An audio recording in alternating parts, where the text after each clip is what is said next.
Dear students, आप class 12th के final exam के लिए तैयारी में लगे हो तो आप हमारे इस वीडियो को शुरू से लेकर आखिर तक जरूर देख लो। आपको कूलम्स लॉ यानी उसका जनरल फॉर्म, वेक्टर फॉर्म, उससे रिलेटेड जो कुछ ट्विस्टेड डिफिकल्ट न्यूमेरिकल्स आता है, ये सारा चीज मैं आपको केवल एक वीडियो में, एक क्लास में, एक शॉट में बताऊंगा। आपको रिवीजन का बहुत बेहतरीन ये प्लेटफॉर्म मिल जाएगा। आप शुरू से लेकर के आप अंत जरूर देखें। टाइम को बर्बाद किए बिना स्टार्ट करते हैं हम लोग। नाम है Coulomb's law in one shot. Coulomb's law electrostatics में बच्चों उसका डेफिनेशन आपने पढ़ा होगा। कूलम्स लॉ का जो आप डेफिनेशन पढ़ा है वो कुछ इस तरह से पढ़ा है। कूलम्स लॉ का डेफिनेशन, वो डेफिनेशन है कि कोई भी दो पॉइंट चार्ज के बीच, कोई भी दो बिंदु आवेश के बीच लगने वाला विद्युत बल दोनों बिंदु आवेशों के परिमाण के गुणनफल के सीधा प्रोपोर्शनल या यूं कहा जाए डायरेक्टली प्रोपोर्शनल या समानुपाती होता है तथा दोनों बिंदु आवेशों के बीच की दूरी के वर्ग का व्युत्क्रमानुपाती होता है। इंग्लिश में force between 2 point charges is directly proportional to the product of point charges and inversely proportional to the square of the distance between the point charges। तो अगर हमारे पास कोई दो पॉइंट चार्ज है बच्चों, मान लो एक पॉइंट चार्ज है Q1 और दूसरा पॉइंट चार्ज है Q2, इन दोनों के बीच का डिस्टेंस हमने रखा है R। तो कूलम साहब कहते हैं कि इन दोनों के बीच जो लगने वाला फोर्स है वो डायरेक्टली प्रोपोर्शनल है दोनों चार्जेस के प्रोडक्ट का, Q1 Q2। कभी कभी हम लोग इसमें मोड लगाते हैं, इस तरह से मॉडुलस लगाते हैं। और ये मॉडुलस हम क्यों लगाते हैं? क्योंकि अगर ये चार्ज हमारा नेगेटिव आ जाए, कोई इसमें से दोनों में से कोई एक चार्ज अगर नेगेटिव हो जाए तो नेगेटिव मल्टीप्लाई पॉजिटिव नेगेटिव हो जाएगा। और यहाँ कूलम फोर्स को हम लोग पॉजिटिव नेचर में देखते हैं, यहाँ नेगेटिव का कोई कॉन्सेप्ट नहीं है।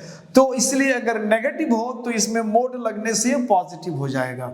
दूसरी चीज, कुछ राइटर्स बोलते हैं कि हमें यहाँ मॉडुलस लगाने की जरूरत नहीं है, कि हमने अगर यहाँ Q1 Q2 कहा तो ये अंडरस्टूड है कि दोनों पॉजिटिव है।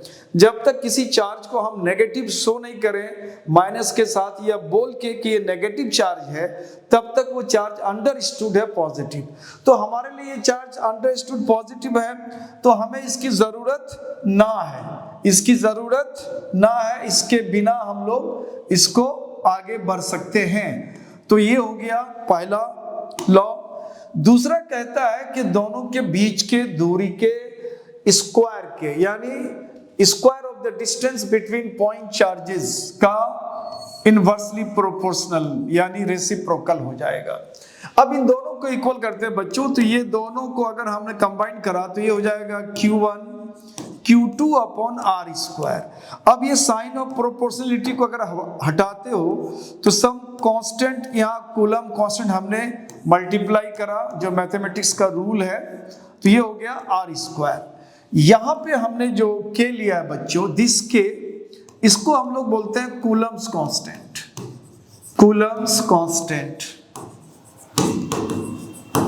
या constant of Coulomb's force of attraction और रिपल्सन, यानी मिला जुला के इसको कूलम कांस्टेंट शॉर्ट में हम लोग बोलते हैं, यह ज्यादा बेहतर है।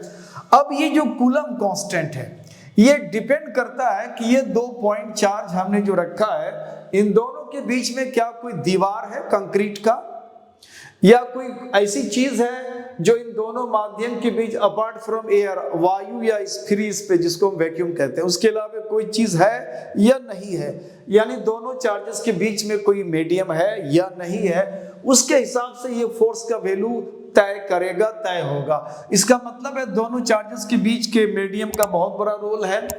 तो कूलम साहब ने अलॉट ऑफ एक्सपेरिमेंट करने के बाद उन्होंने सोचा कि जब इसके बीच में कोई अगर माध्यम नहीं है, एयर है या फ्री स्पेस कहते हैं उसको हम लोग, या हम लोग कहते हैं कि वैक्यूम है, कुछ नहीं है, तो उस समय के का वैल्यू यहाँ पे उन्होंने 1/4 पाई एप्सिलॉन नॉट, ये मैथमेटिकली उन लोगों ने डिराइव करा कई एक्सपेरिमेंट करने के बाद। अब सवाल है कि ये सब वैल्यू क्या है। तो ये पाई तो हमें पता है, ये एक मैथमेटिकल कांस्टेंट है, उसको हम लोग 22/7 लेते हैं रफली। और एप्सिलॉन नॉट क्या है, तो ये एप्सिलॉन नॉट को हम लोग बोलते हैं absolute permittivity, absolute permittivity of air और फ्री स्पेस जिसको हम वैक्यूम भी कहते हैं, जहां कुछ भी नहीं है। और इसका वैल्यू उन लोगों ने एक्सपेरिमेंट करने के बाद, लॉट ऑफ एक्सपेरिमेंट करने के बाद ये पता लगाया कि इसका वैल्यू उन लोगों ने जो डिराइव करा तो ये निकाला उन्होंने 8.854 इंटू 10⁻⁻12। अब यहाँ यूनिट देने की बात है। अब यहाँ यूनिट में कभी कभी बच्चे यहाँ कंफ्यूज करते हैं कि इसका यूनिट हम क्या लिखेंगे, तो मैं थोड़ा सा यहाँ बता दूं यहाँ पे कि आप इस यूनिट को कैसे याद रखोगे। आपके एग्जाम में रट के नहीं जाना है। आप यहाँ देख लो, हमने के बदले सपोज वहां वैल्यू हम रख दिया कितना, 1/4 pi epsilon not Q1 Q2 upon R²। अब इसको बिल्कुल प्रैक्टिकली चीज को समझो, रटने की जरूरत नहीं है। अगर हमने एप्सिलॉन नॉट को यहाँ करा तो ऑब्वियसली यहाँ Q1 Q2 हो जाएगा अपॉन 4 पाई एप्सिलॉन नॉट को इधर कर दिया तो इधर की तरफ फोर्स आ गया और यहाँ R² पहले से विराजमान है। अब आप इसको देखते हुए बता सकते हो कि एप्सिलॉन नॉट का यूनिट क्या होना चाहिए। जैसे यहाँ पे क्या है, चार्ज का कूलम, तो क्या हो जाएगा, कूलम स्क्वायर हो जाएगा, कूलम स्क्वायर हो गया। दूसरा है 4 पाई का कोई यूनिट नहीं होता है, फोर्स का न्यूटन होता है यहाँ पे, तो न्यूटन को ऊपर कर लेंगे तो न्यूटन इनवर्स हो जाएगा ये। अब देखो कहीं रटना नहीं है आपको। और ये डिस्टेंस का स्क्वायर है, यानी ऐसा यूनिट में मीटर बोलते हैं, मीटर स्क्वायर है तो मीटर को ऊपर कर लेंगे तो मीटर इनवर्स स्क्वायर कहते हैं इसको, या मीटर पावर -2 कहते हैं। तो ये एप्सिलॉन नॉट का वैल्यू हुआ। अब इस वैल्यू को यहां रख करके इसको अगर हम सॉल्व करते हैं, के का वैल्यू यानी 1/4 पाई बोले तो 22/7 और एप्सिलॉन नॉट का वैल्यू हो गया 8.854 इंटू 10⁻⁻12। इन सबको सॉल्व करने के बाद रफली ये वैल्यू आता है 9 इंटू 10⁻9, 9 इंटू 10⁻9 ये वैल्यू आ गया इस कूलम कांस्टेंट का। अब इस वैल्यू को अगर हम यहां रखते हैं तो अब हमारे पास ये वैल्यू कितना हो जाएगा, तो इसको हम लोग इस तरह से इंटरप्रेट करते हैं। तो ये वैल्यू हो गया बच्चों हमारा फोर्स इक्वल टू, अब ये 9 into 10⁻9 Q1 Q2 upon distance square. ये कूलम्स लॉ का एक फॉर्मूला तैयार हो गया जो फ्री स्पेस, एयर या वैक्यूम के लिए प्रॉपर है, एप्लीकेबल है। अब सवाल है कि इसके बीच में कोई अगर दूसरा माध्यम हो, कोई दूसरा मीडियम हो, तब क्या करेंगे हम लोग। तब उसके लिए हम लोग के का वैल्यू जो रखेंगे यहाँ पे, तो यहाँ लिखेंगे फॉर अदर मीडियम। अदर बोले तो other than air, other than air, air से हटके कोई और मीडियम की अगर बात करते हैं बच्चों, तो यहाँ के का वैल्यू हम लेते हैं 1/4 पाई, सिंपली एप्सिलॉन लेते हैं, यहाँ पे एप्सिलॉन नॉट नहीं लेते हैं। और ये बोलते हैं कि ये एप्सिलॉन क्या है, तो ये भी एब्सोल्यूट परमिटिविटी है, एब्सोल्यूट परमिटिविटी है किसका, ऑफ द मीडियम। आप जो भी मीडियम इन दोनों के बीच में रखे हो उसका absolute permittivity of the medium. अब सवाल है कि अब इस एप्सिलॉन का वैल्यू क्या होगा, वो तो डिपेंड करता है कि आपने कौन सा मीडियम रखा है। जैसे एप्सिलॉन नॉट का वैल्यू हमने रख दिया, चूंकि हमने यहाँ पे एयर एक माध्यम ले लिया कि एयर है या कुछ नहीं है। लेकिन अगर कोई अदर मीडियम रखते हैं, वो डिपेंड है कि आपने कौन सा मीडियम रखा, उस मीडियम का नेचर क्या है, उसका डेंसिटी क्या है, वो सारी बातें यहाँ पे शामिल होता है। तो ये सारी बातें उस मीडियम के लिए आएगा जो मीडियम आप रखते हो। सिंपली यहाँ पे हम क्या लेंगे, इप्सिलॉन लेंगे। तो अदर मीडियम के लिए अगर हम बात करते हैं फोर्स का, तो यहाँ पे जनरली हम लोग एफएम लगा देते हैं। मतलब ये जो कूलम फोर्स हम निकालने की बात करें दो पॉइंट चार्जेस के बीच में, ये कूलम फोर्स का वैल्यू यानी पॉइंट चार्ज के बीच में कोई दूसरा मीडियम है अदर देन एयर या फ्री स्पेस, तो इसका मतलब है तो ये हो जाएगा 1/4 पाई इप्सिलॉन नॉट इप्सिलॉन नॉट, और उसके बाद Q1 Q2 upon R square. एक तो ये हुआ। कभी कभी इस जगह में हम लोग रिलेटिव परमिटिविटी या डाइलेक्ट्रिक कांस्टेंट की बात करते हैं। कभी कभी हम लोग डाइलेक्ट्रिक कांस्टेंट्स को रखने की बात करते हैं, तो ये डाइलेक्ट्रिक कांस्टेंट्स जो मीडियम आप रख रहे हो उस मीडियम का डाइलेक्ट्रिक कांस्टेंट क्या है या रिलेटिव परमिटिविटी क्या है, सापेक्षिक विद्युतशीलता क्या है, तो कभी उस पर भी हम लोग वैल्यू रखते हैं। तो मैं यहाँ बता दूं कि ये वैल्यू कैसे आता है, कैसे रखते हैं, उसको हम लोग थोड़ा सा यहाँ पे देखने की कोशिश करते हैं। तो इसमें एक हमारा नया चीज आ गया, नया चीज इसमें आ गया जिसका नाम हो जाएगा relative permittivity. Relative permittivity, permittivity of the medium. अब जो मीडियम बीच में रखते हो चार्जेस के बीच में, उसका रिलेटिव परमिटिविटी, या सिंपली इसको डाइलेक्ट्रिक कांस्टेंट भी कहते हैं, इसको डाइलेक्ट्रिक कांस्टेंट भी कहते हैं, डाइलेक्ट्रिक कांस्टेंट। अगर आपने रिलेटिव परमिटिविटी बोला है, relative permittivity of the medium बोला है, तो रिलेटिव परमिटिविटी के लिए हम लोग इप्सिलॉन R का इस्तेमाल करते हैं। या अगर आप डाइलेक्ट्रिक कांस्टेंट की बात अगर आप करते हो तो उसके लिए हम लोग कप्पा लेते हैं। ये कप्पा है, ग्रीक लेटर है, उसको लेते हैं। अब सवाल है कि ये वैल्यू किसी भी मीडियम का ये क्या होता है, तो कहा जाता है कि ये जो वैल्यू होता है यानी इप्सिलॉन R कप्पा या इप्सिलॉन R का वैल्यू होता है absolute permittivity, permittivity of the medium, जो मीडियम आपने लिया है उसका, upon absolute permittivity of air, absolute permittivity of air और फ्री स्पेस। सिंबॉलिक में हमने मीडियम का एब्सोल्यूट परमिटिविटी को सिंपली इप्सिलॉन कहा है और इसको हम लोग इप्सिलॉन नॉट कहा है। तो अगर हम इप्सिलॉन R लेते हैं, सारा चीज इप्सिलॉन में तो ज्यादा अच्छा लगता है। अब यहां से अगर हम इप्सिलॉन का वैल्यू निकाल लेते हैं बच्चों, तो ये हो जाएगा epsilon R into epsilon not. अगर हम किसी दूसरे मीडियम के लिए फोर्स की बात करते हैं, जैसे हमने कहा कि यहाँ पे FM हमने रखा नाम, तो ये 1/4 पाई इप्सिलॉन का वैल्यू अब हम क्या लिख सकते हैं यहाँ पे, epsilon R epsilon not product of charges Q1 Q2 upon distance square. तो किसी अदर मीडियम में अदर देन एयर मीडियम के लिए चाहे तो इस फॉर्मेट में हम वैल्यू रखते हैं या फिर इसमें रखते हैं। अब ये अगर अदर मीडियम की बात है तो वहां पे डाइलेक्ट्रिक कांस्टेंट डिपेंड करता है कि डाइलेक्ट्रिक कांस्टेंट का वैल्यू कितना है। उसी तरह से यहाँ पे डाइलेक्ट्रिक कांस्टेंट या इसी को हम लोग रिलेटिव परमिटिविटी कहते हैं, उसके वैल्यू के हिसाब से ये वैल्यू यहाँ पे तय होता है। तो ये हो गया कूलम्स लॉ का एक जनरल फॉर्म। इसमें जो माध्यम आप पॉइंट चार्जेस के बीच में लेते हो तो उनके परमिटिविटी पर ये वैल्यू डिपेंड करता है। तो जब बच्चों यहाँ परमिटिविटी वर्ड हमने इस्तेमाल करा तो थोड़ा सा इसको मैं और इनहेंस कर दूं, आपके नॉलेज को मैं और बढ़ा दूं। इसमें कभी कभी आपको यूनिट तो मैंने बता दिया, अगर हम यूनिट की बात करें तो यूनिट हमने बता दिया, यूनिट आपने कैसे निकालना है। तो अब यहाँ पे मैं बारी बारी से 3 का यूनिट बताता हूँ। जैसे एक तो आपने कहा कि यूनिट, या हम लोग इसी को SI यूनिट भी कहते हैं, इसको SI unit of permittivity, SI unit of permittivity. Permittivity बोले तो चाहे वो एयर का हो या फिर किसी मीडियम का, यानी चाहे इप्सिलॉन का हो या इप्सिलॉन नॉट का, किसी का भी। अगर परमिटिविटी के SI यूनिट की बात करते हैं तो अभी मैंने बताया चाहे वो इप्सिलॉन हो या इप्सिलॉन नॉट, ध्यान रखना इन दोनों के लिए एप्सिलॉन हो या एप्सिलॉन नॉट के लिए जो यूनिट है, उस यूनिट को हम लोग दोनों को सेम मानते हैं। यहाँ पे ये भी एब्सोल्यूट है, ये भी एब्सोल्यूट है।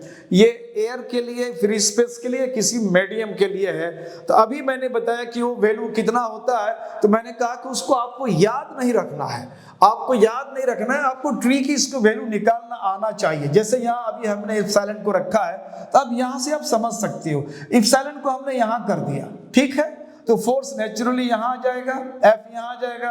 अब ऊपर में अगर आप देख रहे हो, दो चार्ज है, दोनों का कूलम होता है, तो ये क्या हो जाएगा, कूलम स्क्वायर हो जाएगा। दूसरा फोर्स यहाँ पे नीचे आ जाएगा, जब एप्सिलॉन यहाँ आता है, तो फोर्स जब यहाँ आएगा तो न्यूटन ऊपर करेंगे तो न्यूटन इनवर्स हो जाएगा। और ये दूरी का यानी मीटर का स्क्वायर ऊपर करेंगे तो मीटर स्क्वायर हो जाएगा। ये हो गया आपको एप्सिलॉन या एप्सिलॉन नॉट का एसआई यूनिट। इसमें कभी कभी डायमेंशनल फार्मूला ऑब्जेक्टिव में पूछा जाता है, तो डायमेंशनल फार्मूला के लिए आपको अलग से याद रखने की जरूरत नहीं है, इसी यूनिट से आप डायमेंशनल फार्मूला आराम से आप निकाल सकते हो। तो अगर हम डायमेंशनल फार्मूला की बात करते हैं, तो इसको मैं बता दूं कि डायमेंशनल फार्मूला आप कैसे निकालोगे। तो डायमेंशनल फार्मूला के बच्चों के लिए, बच्चों यहाँ पे डायमेंशनल फार्मूला किसका, तो हम लोग सिंपली दोनों के लिए परमिटिविटी का इस्तेमाल करते हैं, ज्यादा अच्छा रहेगा, एक ही वर्ड इस्तेमाल करते हैं। डायमेंशनल फार्मूला किसका, तो परमिटिविटी का, परमिटिविटी का। देखो ये कूलम है, चार्ज, चार्ज के लिए हम लोग AT या IT लेते हैं, तो ये AT अगर लिया तो AT हो गया, स्क्वायर है, इस पूरे पे स्क्वायर आ गया। और ये फोर्स यानी न्यूटन है, न्यूटन दैट इज फोर्स का ऐसा यूनिट है, तो न्यूटन अगर फोर्स का यूनिट है तो उसका डायमेंशनल फार्मूला आपको थोड़ा याद रखना चाहिए, ml पावर -2 होता है, और चूंकि पावर इस पे होल पावर -1 हो जाएगा, पूरे n के ऊपर है। और ये मीटर पे स्क्वायर, मीटर बोले तो लेंथ, यानी ये लेंथ का पावर यहाँ पे -2 आ गया। अब थोड़ा सा इसको सॉर्ट आउट करते हैं, तो ये हो जाएगा a² t स्क्वायर, और यहाँ पे हो जाएगा m पावर -1 चूंकि होल पावर है, और l power -1 t power -2 into -1, power to power multiply होगा, तो ये हो जाएगा 2, और यहाँ पे l पावर -2। अब थोड़ा सा अरेंज कर लेते हैं सिस्टमेटिक ढंग से। तो हमने m को पहले करा, m का वैल्यू -1 है, उसके बाद ट्रेडिशनली हम लोग l लेते हैं, तो l पावर -1 -2, ये हो जाएगा -3। उसके बाद टाइम t लेते हैं, तो देखो यहाँ t power 2 t power 2 t power 4 हो गया। और फाइनली आपको करंट यानी उसके लिए जो I या A लेते हैं, दोनों में से कोई ले सकते हो, ये हो गया, ये उसका डायमेंशनल फॉर्मूला हो गया। अगर डायमेंशनल फॉर्मूला कहा जाए कि डायमेंशनल फॉर्मूला किसका, एप्सिलॉन का, एप्सिलॉन नॉट का, तो आपको ये आंसर देना है। कभी कभी कंफ्यूज करने के लिए आपको करेगा क्या, आपको एप्सिलॉन r का मांग देगा। अगर आपको एप्सिलॉन r का अगर डायमेंशनल फार्मूला या यूनिट मांग दिया है, तो आप देखो आप इसको कैसे हैंडल करोगे। रटने की जरूरत नहीं बच्चों, आप बिल्कुल कंसेप्चुअली याद रखो। कॉन्सेप्ट क्लियर बहुत जरूरी है एग्जाम के लिए स्पेशली, क्योंकि वहां बहुत सब चीज आप रट के नहीं जा सकते हो, वहां ज्यादातर चीज आपका कॉन्सेप्ट ही काम आएगा। तो अगर आपको ऐसा यूनिट और डायमेंशनल फार्मूला ऐसा यूनिट अगर पूछ दिया आपको एप्सिलॉन r का, या इसी को हम लोग डाइलेक्ट्रिक कांस्टेंट कप्पा कहते हैं, इसका पूछ दिया, तो ये यूनिट लेस होता है। क्या होता है, यूनिट लेस, इसका कोई यूनिट नहीं होता है। क्यों नहीं होता है, क्योंकि हम लोग जानते हैं कि एप्सिलॉन r या कप्पा का वैल्यू हमने कहा था एप्सिलॉन अपॉन एप्सिलॉन नॉट होता है। अब इसका और इसका यूनिट आप यहां देख रहे हो, दोनों का यूनिट सेम है, इसका यूनिट सेम है, दोनों का यूनिट कट जाएगा, तो वैसे भी ये यूनिट लेस हो गया। दोनों का डायमेंशन सेम है, दोनों का डायमेंशन यही है, ये डायमेंशन ऊपर भी यही डायमेंशन नीचे भी, तो डायमेंशन भी कट जाएगा। तो यहाँ पे ये यूनिट लेस एंड इसी में कर दो एंड डायमेंशन लेस, ये दोनों ही नहीं होता है, unit less and dimension less. गलती से आप इसको गलत नहीं करोगे, क्योंकि एप्सिलॉन नॉट और एप्सिलॉन r कहीं ना कहीं स्टूडेंट को कंफ्यूज करता है। तो ये आपको यहाँ से मेरे ख्याल से मैं सोचता हूँ कि आपको आप कंफ्यूजन नहीं होना चाहिए। तो ये हमारा जो मामला आया ये जनरल फॉर्म कूलम्स लॉ का। कभी कभी कूलम्स लॉ पर आपको वेक्टर फॉर्म की बात होगी, तो वेक्टर फॉर्म की जब बात करेंगे तो ये वेक्टर फॉर्म की बात हम लोग कैसे करते हैं, तो कोई खास नहीं है। मैं उसका दो फॉर्म आपको दिखा दूं, आपको जो फॉर्म एग्जाम में समझ में आए आप उसको लिख सकते हो। तो अब यहां हम लोग लिखते हैं vector form, vector form of Coulomb's law,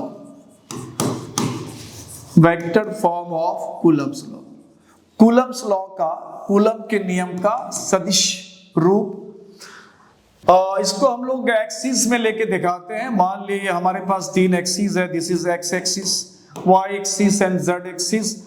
अब एक चार्ज हमारा यहाँ Q1 है और इसका पोजीशन वेक्टर ओरिजिन से हमने R1 लिया, और दूसरा एक चार्ज यहाँ पे Q2 है और इसका पोजीशन वेक्टर हम लोगों ने R2 लिया। अब इन दोनों के बीच हमने मिला दिया, इसको हम लोग बोलते हैं डिस्प्लेसमेंट वेक्टर। अगर आप ज्यादा कुछ चाहते हो तो इन पॉइंट्स का नाम दे दो, इसका A दे दो, यहाँ पे इसका B दे दो। अब यहाँ पे फोर्स कौन किस पर लगाता है, तो जैसे सिंबल में अगर हमने F12 कहा तो इसको पढ़ते हम लोग force on Q1 by Q2। अब इस फोर्स को हम दिखाते हैं, जनरल फॉर्म क्या है, coulomb constant product of charges, general वही फॉर्म होगा। डिस्टेंस स्क्वायर, डिस्टेंस बोले तो यहाँ पे AB स्क्वायर हो जाएगा। और डायरेक्शन की बात करें तो ये फोर्स किस पे लग रहा है, फोर्स यानी Q1 पे लग रहा है, ये लगा रहा है तो ये डायरेक्शन इधर की तरफ हो जाएगा, यानी ये F12 का ये डायरेक्शन हो जाएगा फ्रॉम B to A। तो अगर हम चाहें तो B to A लिख करके यहाँ पे कैप लगा देते हैं। कैप का मतलब यूनिट वेक्टर, और यूनिट वेक्टर सिर्फ डायरेक्शन दिखाने का काम करता है। इसी तरह से अगर हम इसको F21 करेंगे तो ये हो जाएगा coulomb constant Q1 Q2 upon distance square.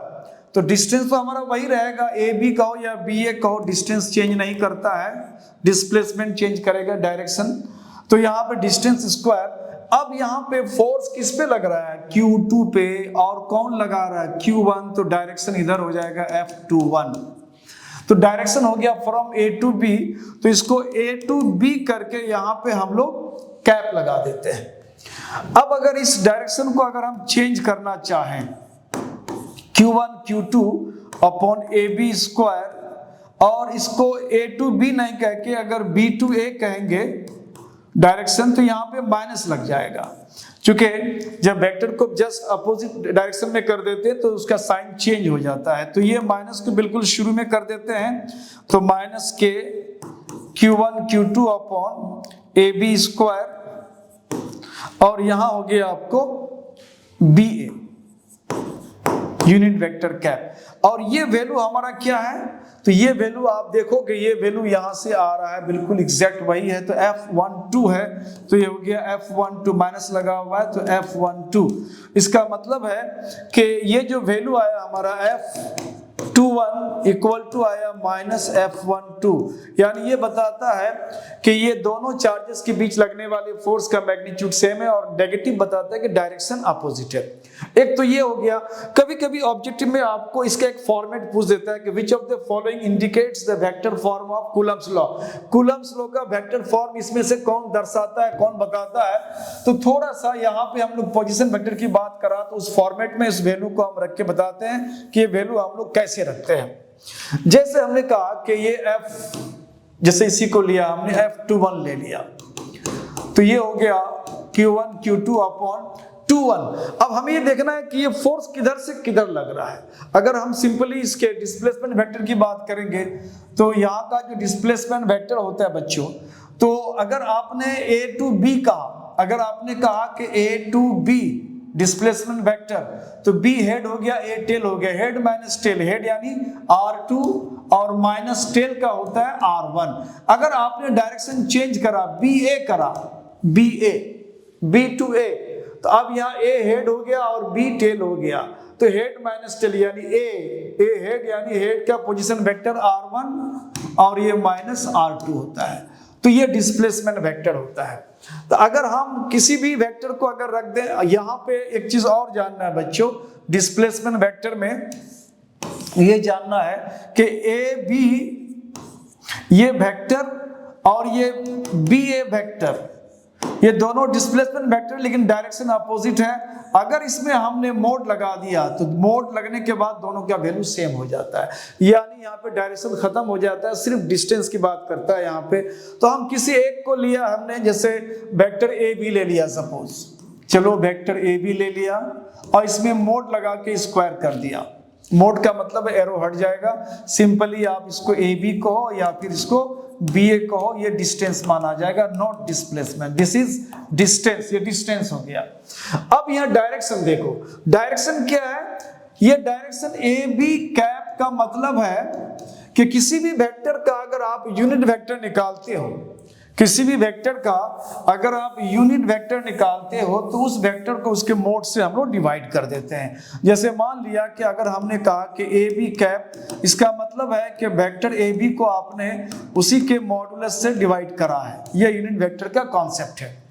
तो ए बी कैप अगर आप हटाना चाहते हो तो के Q1 Q2 upon A B vector whole square. A B cap का मतलब हो गया, ए बी कैप का मतलब हो गया कि ए टू बी इधर से इधर की तरफ F21, A to B head minus tail. तो यहाँ हेड कौन है, यहाँ पे A to B, A B का मतलब ए टू बी, हेड हो गया बी और टेल हो गया हेड माइनस टेल, यानी vector B minus vector A, ये हो गया head minus tail upon B minus, या बेहतर होगा कि आप इसको पोजीशन वेक्टर में आप रख दो, पोजीशन वेक्टर में ज्यादा अच्छा रहेगा, तो इसको हम लोग पोजीशन वेक्टर में ही रखते हैं। ए टू बी, तो ए टू बी ए से बी की तरफ, इसका हेड का वेक्टर क्या R2, तो आपने इसको R2 करा, अब माइनस टेल यानी R1 upon R2 minus R1, ये मोड हो गया, यानी इसका ये वैल्यू आ गया। किसी भी वेक्टर का यूनिट वेक्टर, उस वेक्टर को उसके मोड से डिवाइड कर दो। तो ये आपने पढ़ा रखा है वेक्टर में। अब यहां पे Q1 Q2 ए और बी के बीच का डिस्टेंस, ए और बी के बीच का डिस्टेंस क्या आपका डिस्प्लेसमेंट वेक्टर, ये या ये, इन दोनों में से किसी पे भी मोड लगा दो डिस्प्लेसमेंट हो जाएगा।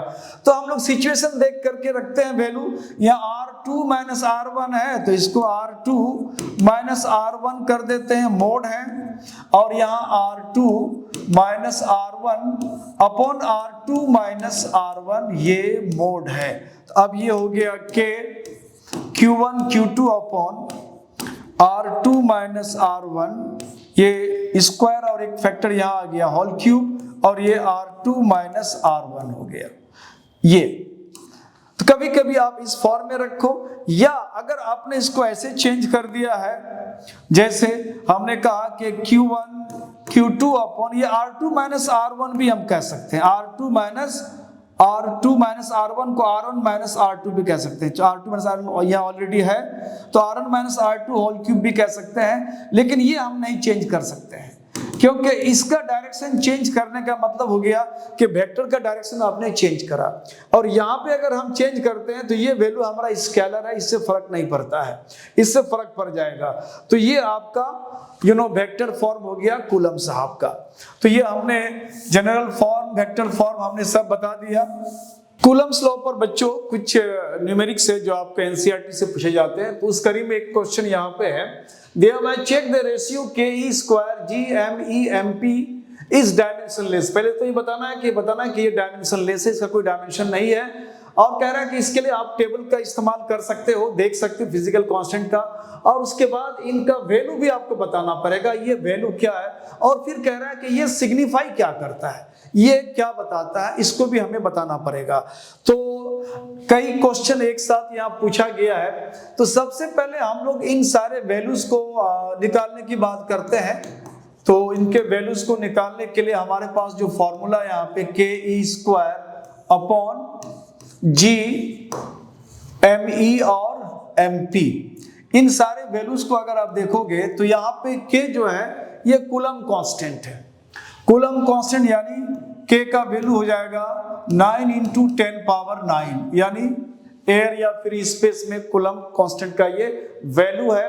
अब यूनिट चाहे तो आप बैठा सकते हो, नहीं भी बैठा सकते हो। अगर आप इसका वैल्यू बैठाओगे तो इसका वैल्यू कूलम्ब कांस्टेंट, यहाँ पे एक कंफ्यूजन हो सकता है बच्चों को, क्योंकि फोर्स की जब बात करते हैं यहाँ Coulomb constant Q1 Q2 upon R square लिखते हैं। ये कूलम्ब कांस्टेंट एक अलग है और एक इप्सिलॉन नॉट लेते हैं वो अलग है, इप्सिलॉन आर अलग है, और फिर कप्पा भी आता है वो अलग है। कप्पा डाइलेक्ट्रिक कांस्टेंट के लिए आता है, सिमिलर आपको के ही लगता है देखने में। तो ये सारी चीजें कंफ्यूजन आपको दूर रहना चाहिए। अब यहाँ जैसे यहाँ के का वैल्यू अगर निकालोगे तो यहाँ क्या हो जाएगा, एफ आर स्क्वायर, आर इधर आ जाएगा, Q1 Q2 नीचे आ जाएगा, Q1 Q2। अगर आप कहेंगे तो ये न्यूटन हो जाएगा और ये मीटर स्क्वायर हो जाएगा, ये कूलम स्क्वायर यानी पावर -2। अगर आप न्यूटन इसमें यूनिट की बात करेंगे बच्चों तो न्यूटन मीटर स्क्वायर हो गया और कूलम पावर -2 या इनवर्स स्क्वायर कहते हैं। उसके बाद ई जो है ये ई का मतलब बेसिक चार्ज होता है। बेसिक चार्ज हम लोग बोलते हैं 1.6 इंटू 10 पावर -19 कूलम। उसके बाद आता है यहाँ जी, ग्रेविटेशनल कांस्टेंट इसको बोलते हैं। ग्रेविटेशनल कांस्टेंट का वैल्यू होता है 6.67 इंटू 10 पावर -11। यहाँ भी अक्सर बच्चे आके इसका यूनिट याद नहीं रखते हैं या फिर भूल जाते हैं, या हो सकता है सिली मिस्टेक आप कर सकते हो। तो उसके लिए आप ऐसा करो, इसको भी झट से याद कर लो कि ये दोनों चार्ज, दो कोई भी बॉडी के मास के बीच में ये फॉर्मूला होता है m1 m2 upon R square. अगर हम जी रखते हैं तो ये आर इधर आ जाएगा, F R square upon m1 m2 आ जाएगा, ये आपको जी का वैल्यू। अब यहाँ से आप आराम से इसका यूनिट बता सकते हो बिना किसी रटे हुए। तो अब ये क्या हो जाएगा, फोर्स के लिए क्या हो जाएगा, न्यूटन हो जाएगा। ये क्या है, और उसके बाद यहाँ पे लिख सकते हो, यहाँ पे आर स्क्वायर है यानी मीटर स्क्वायर है, तो यहाँ पे मीटर स्क्वायर हो गया। और यहाँ m1 m2 दोनों मास है, मास बोले तो केजी स्क्वायर ऊपर चला गया, केजी पावर -2 आ गया, जी भी रख दिया। उसके बाद आता है यहाँ पे आपको एमई का वैल्यू यहाँ पे मास ऑफ इलेक्ट्रॉन होता है, ये होता है 9.1 10 पावर -31 केजी। और उसके बाद होता है एमपी मास ऑफ प्रोटॉन, ये होता है 1.673, दो ही डिजिट लेते हैं 10 पावर -27 केजी। ये सारे वैल्यूज को हमने बैठा दिया। ये बैठा के इसका वैल्यू हम लोग निकाल सकते हैं। इसका वैल्यू आप आराम से देख सकते हो कि इसका वैल्यू कितना आएगा। इसको हम बता देते हैं हाउ टू सॉल्व। चलो, अब इस वैल्यू को आप यहाँ रख करके सॉल्व कर सकते हो, यानी K E G M E M P, ये सारे वैल्यूज को रख करके यहाँ K E square upon G M E और एम पी, ये सारे वैल्यू रख दो। के का वैल्यू रखो, ई का, जी का, एम ई एम पी, इन सब का वैल्यू रख करके आप इसको सॉल्व करो। ये लगभग जो है वो 2.2 समथिंग 8 10 पावर 39 के आसपास आता है। अगर इसको आप सॉल्व करोगे बैठा करके तो लगभग इतने के आसपास से सॉल्यूशन आता है। ये मैथमेटिकल कैलकुलेशन है, कुछ कटना उठना है, डिवाइड मल्टीप्लाई, तो आपको इतना आना चाहिए। तो इसको करके देख लो। हमें इसको बताना है कि डायमेंशन लेस है, ये डायमेंशन लेस है, या यूं कहा जाए कि यूनिट लेस है। यूनिट लेस है तो डायमेंशन लेस हो जाएगा। अगर हमने इसको यूनिट लेस दिखा दिया तो डायमेंशन लेस अपने आप हो जाएगा। तो हम यहां देखते हैं K E square upon G M E and M P. के ऑलरेडी यहां यूनिट हमने दर्शा दिया है, क्या है, newton metre square coulomb inverse square. E charge का स्क्वायर यानी चार्ज का ऐसा यूनिट होता है सी, कूलम होता है तो कूलम का स्क्वायर हो गया यहाँ पे, डिवाइडेड अपॉन जी का वैल्यू आप यहां से देखते हो न्यूटन है, उसके बाद मीटर स्क्वायर है, उसके बाद यहाँ पे केजी इनवर्स स्क्वायर है, और उसके बाद mass of electron mass of proton, ऐसा यूनिट केजी, यहाँ भी केजी स्क्वायर हो गया।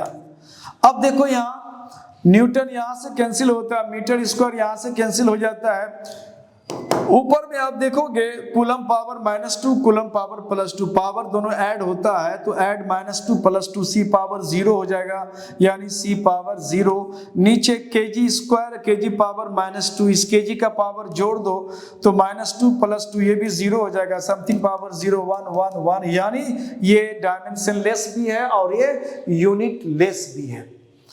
ये हम लोगों ने बता दिया। उसके बाद कहता है what does this ratio signify, ये रेशियो क्या बताता है। ये जो रेशियो दिया हुआ इनफैक्ट वो बताने की कोशिश करता है कुछ, क्या बताता है ये, तो ये बताता है बच्चों क्या सिग्निफाई करता है।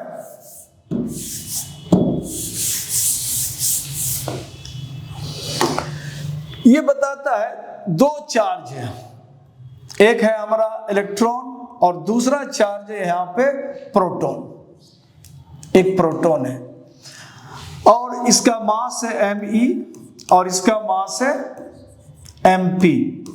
चार्ज बेसिक चार्ज इसका भी E है और बेसिक चार्ज इसका भी है। चूंकि बेसिक चार्ज को हम लोग लिखते हैं 1.6 10⁻⁹ कूलम, तो दोनों का सेम होता है, सिर्फ नेचर अलग होता है, ये नेगेटिव होता है और ये पॉजिटिव होता है, सिर्फ नेचर अलग होता है। This is negative charge, this is positive charge, magnitude दोनों का सेम होता है। और डिस्टेंस दोनों के बीच का आर्बिट्रेरी हमने कुछ मान लिया r। अब इन दोनों के बीच अगर हम कूलम फोर्स की बात करें, इलेक्ट्रोस्टैटिक फोर्स की बात करें, तो यहाँ क्या आ जाएगा, कूलम कांस्टेंट आ जाएगा के प्रोडक्ट ऑफ चार्जेस, इनका चार्ज E है और इसका भी चार्ज E है, तो जब प्रोडक्ट ऑफ चार्ज की बात करते हैं तो उसके मैग्नीट्यूड की बात करते हैं, तो यहाँ पे साइन नहीं आता है, मैग्नीट्यूड आ गया, और अपॉन डिस्टेंस स्क्वायर, यानी ये हो गया ke²/r²। उसके बाद हम लिखते हैं यहाँ पे Fg gravitational force, coulomb constant आ जाएगा, प्रोडक्ट ऑफ मासेस, दोनों के मास का प्रोडक्ट, यानी me इंटू mp अपॉन दोनों के बीच के डिस्टेंस का स्क्वायर, इतना आ गया। अब इन दोनों फोर्सेस को हम डिवाइड कर देते हैं, यानी Fe/Fg, तो Fe का वैल्यू कितना आ गया, ये आ गया ke²/r² और Fg का वैल्यू आ गया me mp/r²। तो दोनों का ये कैंसिल हो जाता है, तो ये हो जाता है ke²/g me/mp। ये इसका मतलब है ये जो वैल्यू है वो इलेक्ट्रोस्टैटिक फोर्स और gravitational force between electron and proton का ये रेशियो है, ये अनुपात को दर्शाता है। तो ये क्वेश्चन हमारा यहाँ पे कंप्लीट हो जाता है। अब इसी तरह से एक और क्वेश्चन बच्चों दिया कि 4 point charges QA 2 coulomb microcoulomb, QB -5 microcoulomb, QC and QD are located at the corners of a square ABCD of side 10 cm. What is the force on a charge of 1 microcoulomb placed at the center of the square? Very simple, ज्यादा कुछ इसमें लाग लिपेट नहीं है, बहुत आसान है, आप बहुत आसानी से इसका आप जवाब कर सकते हो। तो ये आपको एक स्क्वायर दिया गया है, दिस इज अ स्क्वायर, ये स्क्वायर है और इस स्क्वायर के कॉर्नर्स का नाम दे दिया हमने A, B, C और D। यहाँ पे चार्ज है हमारा QA और यहाँ पे चार्ज है QB, QC एंड QD। अब इन चार्जेस के बीच जो डिस्टेंस है वो 10 सेंटीमीटर करके है, 10 सेंटीमीटर 10 सेंटीमीटर एंड 10 सेंटीमीटर। अब इनके सेंटर पे एक 1 माइक्रोकूलम चार्ज है, वहां पे कितना फोर्स लगेगा। तो अब यहां ये देखना है कि A में QA कितना है, QA हमारा 2 माइक्रोकूलम है, ओके। और उसके बाद आप QC देखो अपोजिट में, ये है आपको 2 माइक्रोकूलम। QB देखोगे तो QB है यहाँ पे -5 माइक्रोकूलम और QD भी -5 माइक्रोकूलम। अब हम लोग करते क्या है, इन दोनों को हम लोग मिलाने की कोशिश करते हैं। यहां से इसको मिला दिया, दोनों वर्टेक्स को अपोजिट वाले इसको यहां से मिला दिया, तो दिस बिकम सेंटर। अब इस सेंटर में 1 माइक्रोकूलम चार्ज है, उस पर फोर्स कितना लगेगा ये हमें दिखाना है। तो सबसे पहले इस पॉइंट पर हम लोग फोर्स के लिए कोशिश करते हैं कि यहाँ पे जो फोर्स लगेगा, ये चार्ज कितना फोर्स लगाएगा और ये चार्ज कितना फोर्स लगाएगा। तो ये चार्ज जो इस पर फोर्स लगाएगा ये सी पॉइंट पे जो हमारा सी पॉइंट पे जो चार्ज है, तो चूंकि यहाँ पे ये पॉजिटिव चार्ज है और यहाँ भी पॉजिटिव चार्ज है, इसको इधर रिपेल करेगा, यानी इसको हम FC कहते हैं, और ये भी इसको इधर की तरफ रिपेल करेगा, इसको भी हम FA कहेंगे। अब ये देखेंगे कि ये जो फोर्स है FC और FA दोनों का मैग्नीट्यूड सेम है चार्ज का जो फोर्स लगा रहे हैं, और डिस्टेंस भी दोनों का सेम होगा, क्योंकि स्क्वायर का मिडिल पॉइंट जो है कॉर्नर से इक्वल डिस्टेंस पे होता है। तो इसका मतलब है FA और FC इक्वल है, FA and FC are equal, ये इक्वल है। और Newton's third law of motion से या फिर हम लोग vector form of Coulomb's law से हम जानते हैं कि वैल्यू इक्वल है और बिल्कुल एक दूसरे के अपोजिट है, तो हम लोग यहाँ क्या लगा देते हैं, माइनस लगा देते हैं। इसी तरह से अगर हम बात करें ये दोनों चार्जेस के लिए, तो B या नेगेटिव चार्ज ये इसको अपनी तरफ वो अट्रैक्ट करेगा, ये FB इधर लगेगा, और ये C में भी है, D में भी यहाँ पे नेगेटिव चार्ज है, तो ये भी इसको अट्रैक्ट करेगा, यानी FD इधर की तरफ लग रहा है। तो ये दोनों फोर्स मैग्नीट्यूड में सेम है, क्योंकि -5 यहाँ भी है, और जिस पर लग रहा है दोनों सेम है, 1 माइक्रोकूलम ये भी लगा रहा है, इस पर भी वही माइक्रोकूलम पे लगा रहा है, और ये डिस्टेंस भी सेम है। इसका मतलब है कि ये दोनों फोर्स यानी FB एंड FD ये फोर्स इक्वल है, और चूंकि डायरेक्शन अपोजिट है तो इसलिए हमने क्या कर दिया, माइनस लगा दिया। अब हमें ये देखना है कि इस चार्ज पर ये चारों चार्ज कॉर्नर पे जो है ये सब मिल करके रिजल्टेंट फोर्स उस पर कितना लगाते हैं। तो हम लोग लिखेंगे resultant force on 1 microcoulomb. 1 microcoulomb पर कितना रिजल्टेंट फोर्स लगता है, तो algebraic vector sum of all forces मतलब FA plus FB plus FC